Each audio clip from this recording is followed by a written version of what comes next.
दिन भर टीवी देखते हैं और मुझे काम करना पड़ता है। देखो मत, चुपचाप काम करो।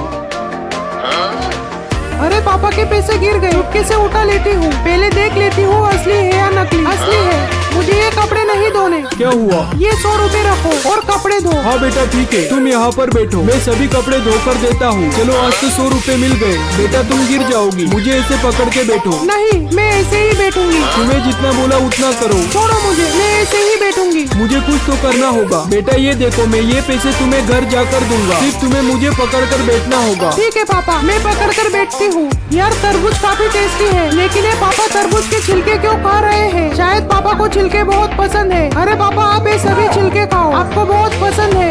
अरे बेटा ऐसी बात नहीं है।